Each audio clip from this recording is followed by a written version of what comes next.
flag of the revolution was brought out for the first time in a decade. During my award acceptance speech in May, I had alluded to the women in Gaza who had lost their children during childbirth and how my heart goes out to them as a Palestinian myself. Upon my next shift, coming onto the unit, I was dragged into the president of nursing's office and was told that I had offended people and put people at risk and ruined the ceremony.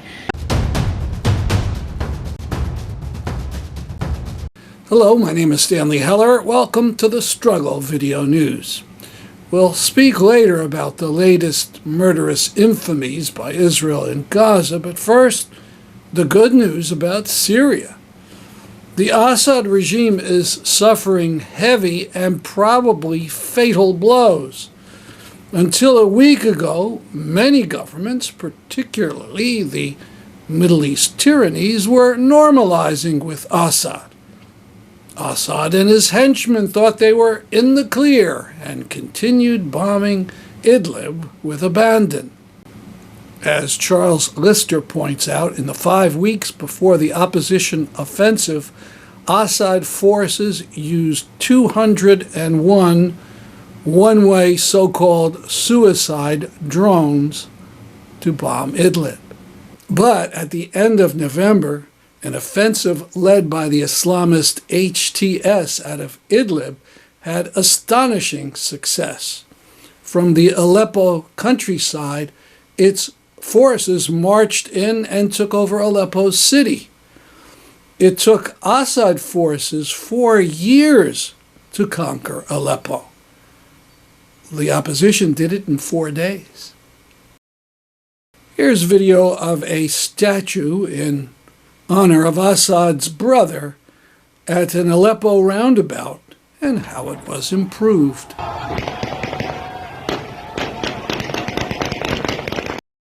Above is a picture of Aleppo University at the start of the revolution in 2012.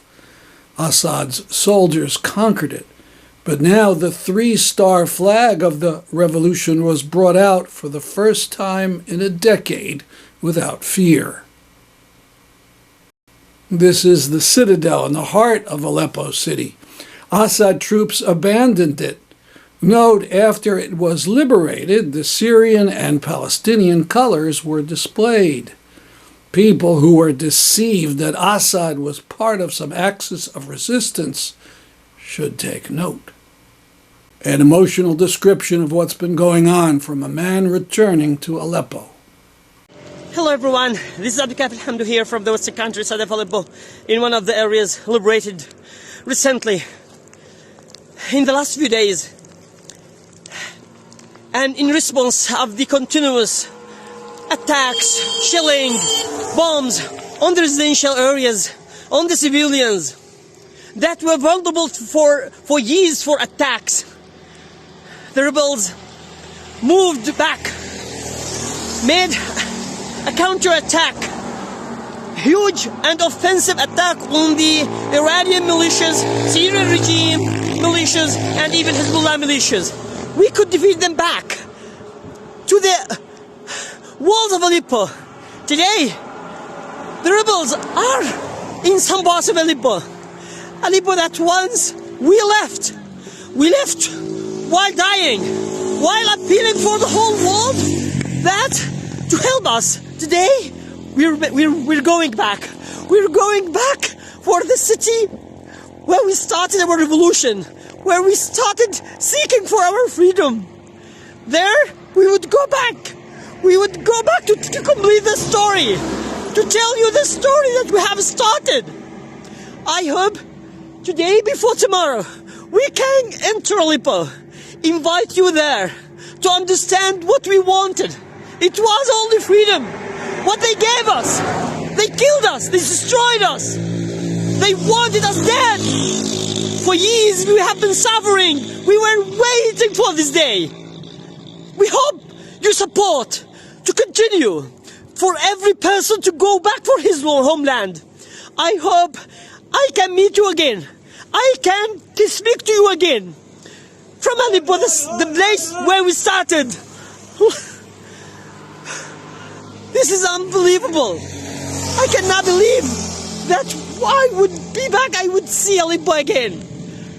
I stayed in Syria hoping for this day, hoping that I can see Aleppo again.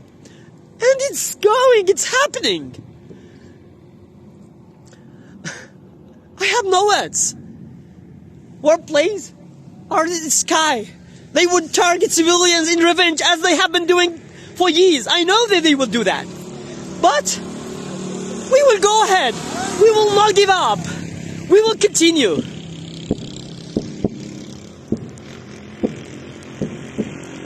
Bombs.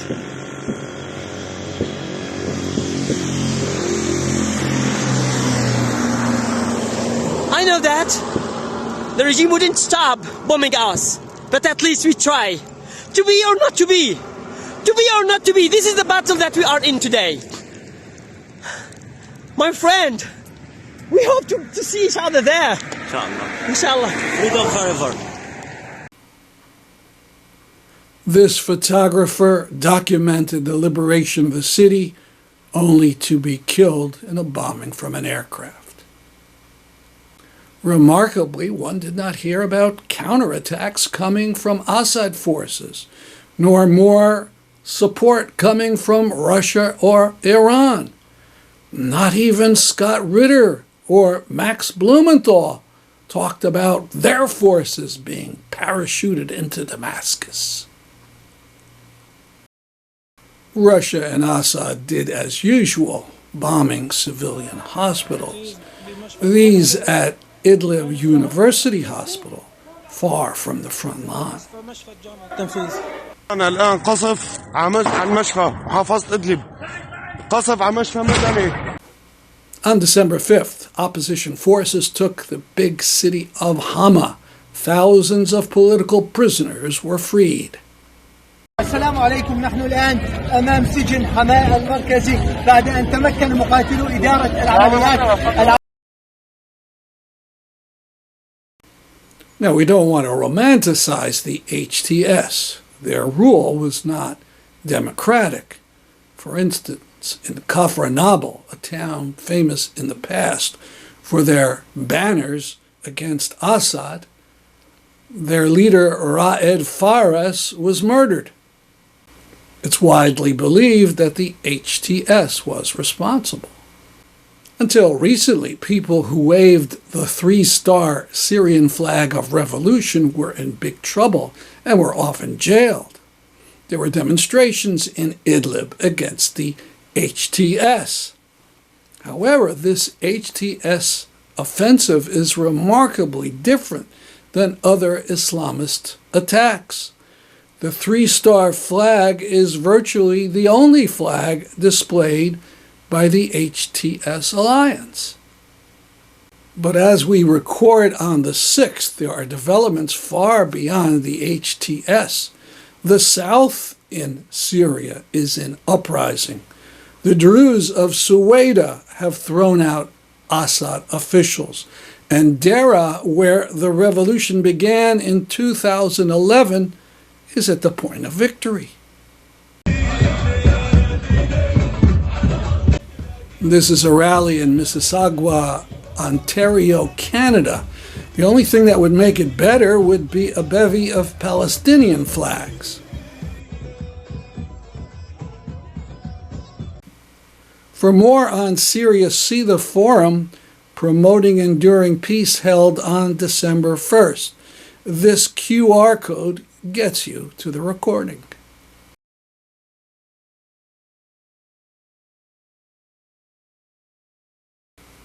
Now to the Israeli-U.S. horrors in Gaza. The social media is exploding with Palestinians from Gaza talking about how their families are starving and how the few food centers can't cope. President Biden and Congress are okay with this. They could stop it with a phone call. Then there is the so-called safe zone, Al-Mawasi, in the south of Gaza, an area where Israel told Palestinians to run to. Thousands are living there in tents. On December 4th, they bombed it, killing at least 21. President Biden and Congress are okay with this. They could stop it with a phone call. Here's a small area in Gaza City. Instead of living in buildings, people live in tents. I saw CBS National News on the morning of the 5th. It covered the attack on Massawi in some detail, and the Israeli excused that there was Hamas in the tents. And that was it. It was all matter of fact. No mention that this excuse was vile, illegal, and morally repugnant. Of special interest to public workers, like teachers and state employees in Connecticut, whose pension money deductions are stored in the Treasury, and then buy stock in Elbit, Israel's weapon-making company, this bit of a video from Al Jazeera.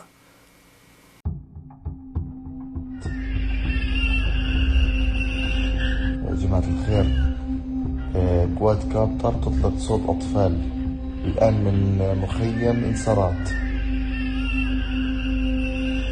امبارح استشهدوا شاب طلع مسكين يشوف إيش الصوت في مدرسة طبعا طلع والله قنصوه.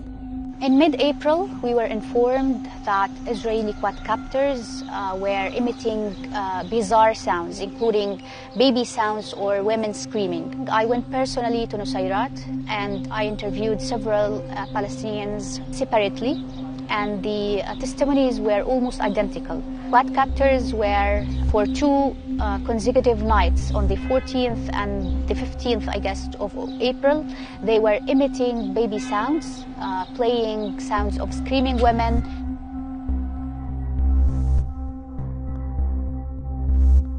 The quadcopters apparently played these sounds only to lure citizens out of their homes and to find someone to shoot. And this was confirmed by actually the reports that we followed up on at hospitals. There were cases of people getting injured by these quadcopters after going out to figure out what was the sound, to try to help. الساعة 1 في الليل فجأة سمعنا مرة بتزعق في نص الشارع. الحقوني النجدة ومعها عيل صغير، يعني صوت عيل صغير بيطلب النجدة معها. الصوت كان بيطلع من باب الدار. كوادكوبتر من 4 مرات أو حاجة. طلعت برضه بين الخيم وقعدت تزعق ونفس الحاجة. رنينا بنعلم في الخيم قلنا له واحد يطلع ده. حتى نظام صوت. أبو أنس الشحرور عندنا في المنطقة في راسه.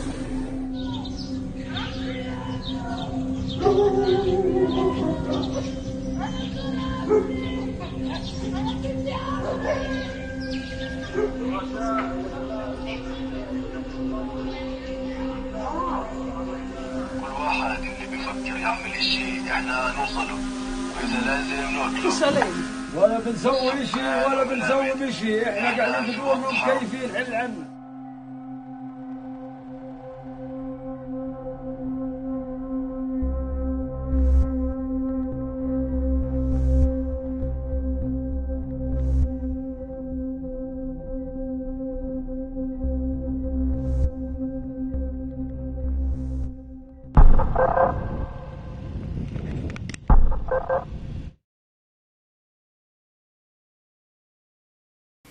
So Connecticut worker money may have helped pay for the development of this disgusting innovation in killing. One of the most famous human rights organizations in the world, Amnesty International, has issued a report saying that Israel is committing genocide in Gaza. I'll read from its press statement. Amnesty International's research has found sufficient basis to conclude that Israel has committed and is continuing to commit genocide against Palestinians in the occupied Gaza Strip.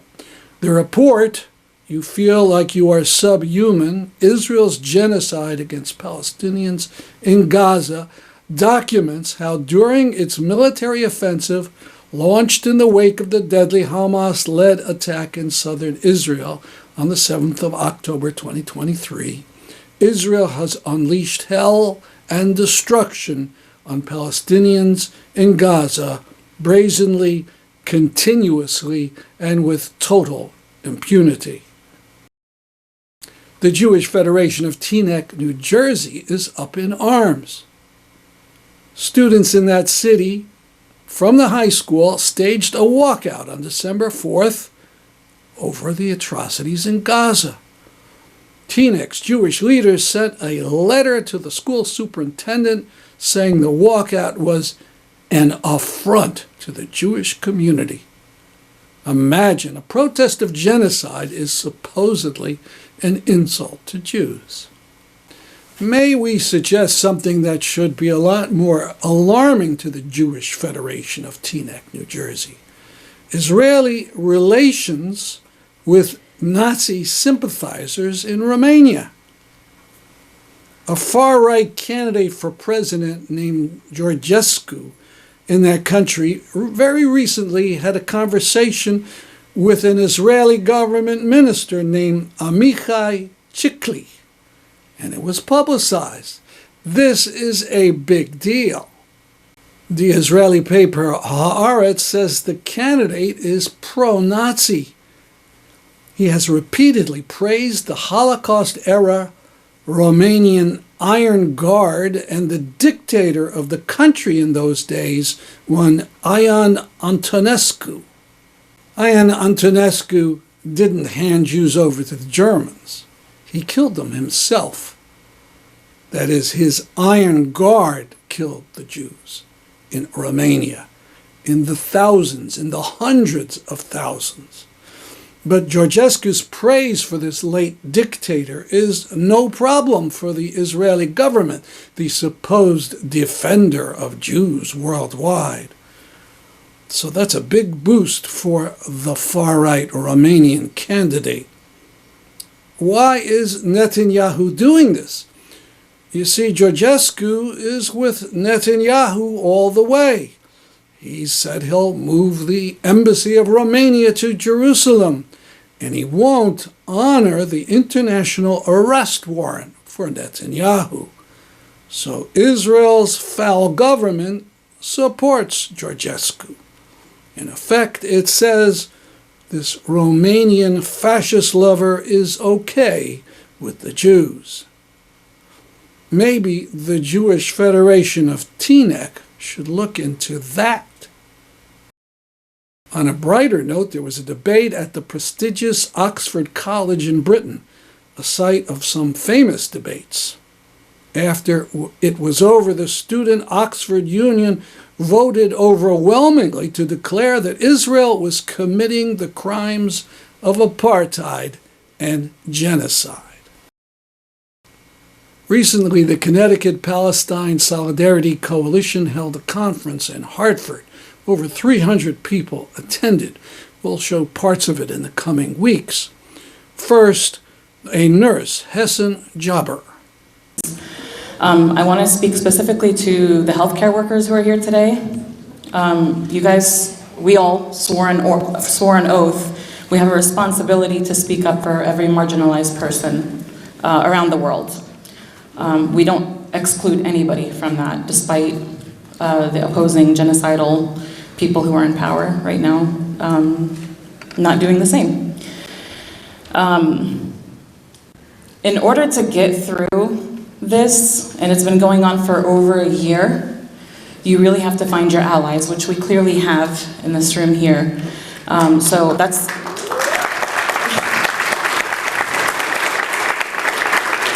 half the battle, truly. It's very isolating. You can feel very alone when you're working among people who don't share your viewpoints and who in fact want to see your people die. Make sure that you join your own groups and coalitions. I recently was hired by another New York City hospital. It's also a Zionist institution, but my floor actually consists of the nurses who were the delegates for the resolution that just passed for the nurses in New York. And to expand on that resolution, here are the asks for it. The first was to raise awareness and to make a statement from NISA endorsing a ceasefire and arms embargo. The second ask was to divest and guide our pensions toward ethical and socially responsible investments. The third was protection, to protect all workers engaging in political speech. The fourth ask, endorsements. Only candidates that adhere to our principles should receive our support. And the fifth, of course, is education. That is the most important thing, generally speaking. But you want to encourage informed dialogue that respects diverse perspectives while advocating for peace and justice. So the nurses that I worked with at the current New York City hospital, which is unionized, presented this resolution to the convention, and it was passed.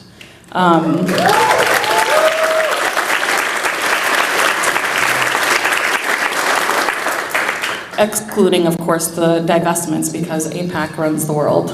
But we're holding them accountable. We're not just taking okay for an answer, we're going to be following up with them as well, making sure that they hold true to their promises and their end of the deal. Other things that you can do besides finding your allies, joining coalitions, your areas of interest in general, you'll always find people who will support your causes there. Boycotting, which we've all been doing for over a year now. An act of resistance as simple as wearing a kufiyya makes a huge difference. What many people don't know, and I don't share widely, is that before I gave that speech in May, I was targeted by my workplace for 7 to 8 months prior to that. I was doxxed, and I was harassed, and I was called into HR while I was actively taking care of patients to answer for random social media posts about Sabra Hummus and retracted headlines. I was surprised when I was told I was nominated because of that. I was actually given a final written notice of termination if I did not cease and desist on my posting, and they wouldn't tell me what was wrong with my posting. They never actually said the words, "It's because you're Palestinian and you're posting pro-Palestinian things." In fact, they tried to spin it that I was being anti-Semitic. Yeah, it's a shame, but I was also very surprised to know that I was being nominated for this award following that final written notice. I used that opportunity to speak on the genocide, knowing that there was a target on my back. I knew that if I said the word genocide, if I mentioned that I was Palestinian even, then that was probably going to be grounds for termination. And I still said the word genocide, and I still mentioned the women.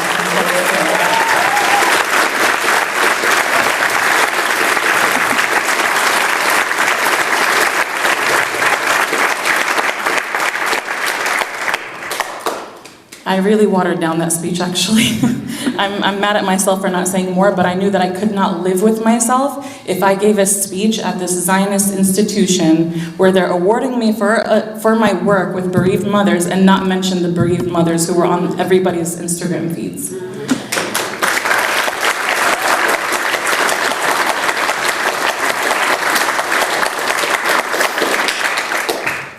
Which brings me to my point about curating your own red line. I was working at NYU for nearly a decade, and I was navigating that entire experience knowing that I was working in a den of snakes, essentially. I was never quiet about my Palestinian identity, but I never outwardly expressed it either. I knew that it was triggering and challenging for some people, but I did have very enlightening and very frustrating conversations with coworkers, and it's very important to keep having those conversations. So that being said, make sure that you are curating your own red line. Find out within your own workplace, as scary as it can be to speak up, there are some things that you just can't live with.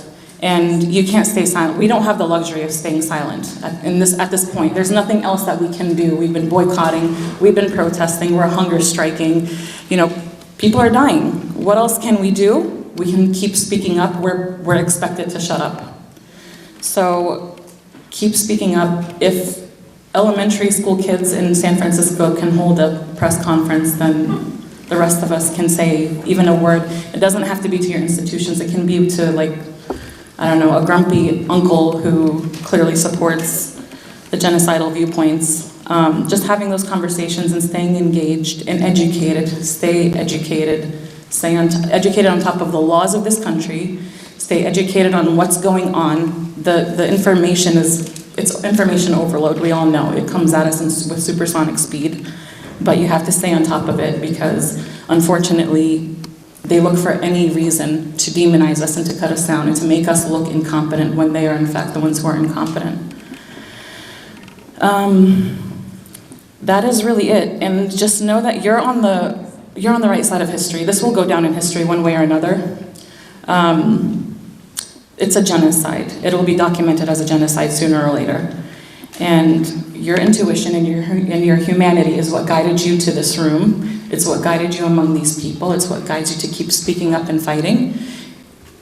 We just need to broaden that to the people that are not in this room. So have those difficult conversations. Speak up when you're scared to. Just cross that threshold. It's not as bad as it seems, I promise you. And have faith. I leaned heavily on my faith. I went onto that stage the first time I gave that speech with my faith and a prayer and just, you know, I hoped for the best, and truly what was on the other side of that was better for me. And I'm very grateful for that experience and for this platform to be able to speak. They didn't realize that they would amplify my voice even louder by doing what they did.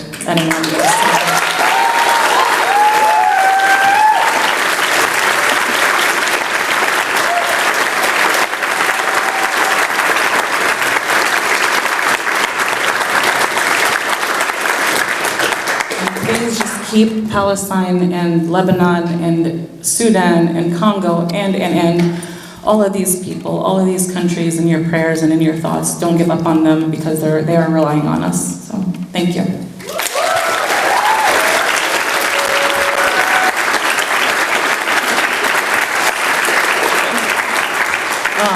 Just the healthcare workers, don't leave yet because we're going to make a video message to send to the colleagues in Gaza after this, so just don't leave.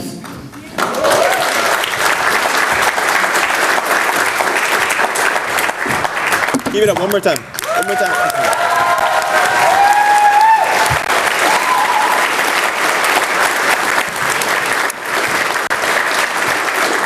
I interviewed Jabber and another nurse named Jennifer Koonings. You spoke to the assembly here, maybe 300 people. It was really exciting. It was. And you talked, you said most of you know my story, and you alluded it to in the talk, but could you talk in detail a bit? Yes, so I worked at NYU Langone in Manhattan for about 9 years, 8 of which I worked in labor and delivery. In May, I was nominated for an award for my work with bereaved mothers who lost their children during childbirth and pregnancy. During my award acceptance speech in May, I had alluded to the women in Gaza who had lost their children during childbirth and how my heart goes out to them as a Palestinian myself. Upon my next shift, coming onto the unit, I was dragged into the president of nursing's office and was told that I had offended people and put people at risk and ruined the ceremony, and was fired at the end of the day after working my shift. So escorted out by security. I was escorted out by a plainclothes police officer who was hanging out at NYU for some reason. Did they explain what you'd said? Did you use a lot of curse words? How did you offend people? Oh, I wish I did. No, they were offended by the word genocide, which had just been ruled by the ICJ as being as such in Palestine. And I alluded to the struggle that the women in Gaza were going through as a genocide. And I was told that that was bringing my politics into the workplace and unprofessional and offensive. Despite my protesting that this was my personal identity, which equates to people being offended by me as a Palestinian, which they had no words for. They didn't respond to that. So. And you mentioned that you had some problems in the past about some of these issues. So leading up to the nomination for this award, my job had threatened me with termination essentially for speaking up for Palestine. I was retaliated against financially. I was asked to pay back my bonus at the end of the year. I was doxxed by a third-party page on Instagram, and my workplace, instead of coming to my aid when I went to HR to tell them that I felt unsafe and threatened, told me that I needed to basically take down all of my posts from social media, and that I was being anti-Semitic, and that I was the one that needed to cease and desist. And finally, this wasn't the end of the world for you. You have another job. I do have another job. I work with amazing nurses at another New York City hospital, which I will not name at this moment. But yes, it's a unionized hospital, which does make a difference, I found out. The nurses at this hospital were delegates at the NICE Convention, the Union for Nurses in New York City, who passed a resolution to have our union acknowledge what's happening in Palestine as a genocide, and to protect workers who do speak up for Palestinian rights. And I said that was the last question, but one more. You are a Palestinian yourself? I'm a Palestinian American, yeah. Okay, thanks. Jennifer, you've had some problems on this issue yourself? Yes, so I was also terminated from my position that I had done for close to probably 5 years. I was a sexual assault forensic examiner for the state of New York, and basically the district attorney's office found out that I supported Palestine and did everything that they could to get me terminated from my position at one of the New York City hospitals, which I will not mention, but basically, called me unprofessional. They told my workplace that they would never use me as a witness again to testify for a case because of my social media, and they called me essentially a rape apologist because I debunked one of the New York Times fake rape hoax, and that was basically held up as evidence that I had no credibility as a forensic examiner, and also that I was a rape apologist. Incredible. Heinous. And so, I don't have it totally clear. So they fired you from a position? Or? Yes, I got fired. So the hospital came to me and told me they had no choice but to fire me because the New York District Attorney's Office had told them they would never use me as a witness again, and that's an essential part of a forensic examiner's role. We basically do DNA evidence and prepare cases of sexual assault victims that present to the ER. But you haven't given up your interest in justice for Palestinians. No, I mean, I think at this point, as Hassan has said, getting fired is an honor at this point, because we know that we're on the right side of history, and there's no justification for any of this, and every healthcare worker should be speaking out. Thank you both. Thank you. We found definitely allies in each other. So. Yes, definitely. That's our program for today. See you next week at this time. I'm Stanley Heller for the Struggle Video News.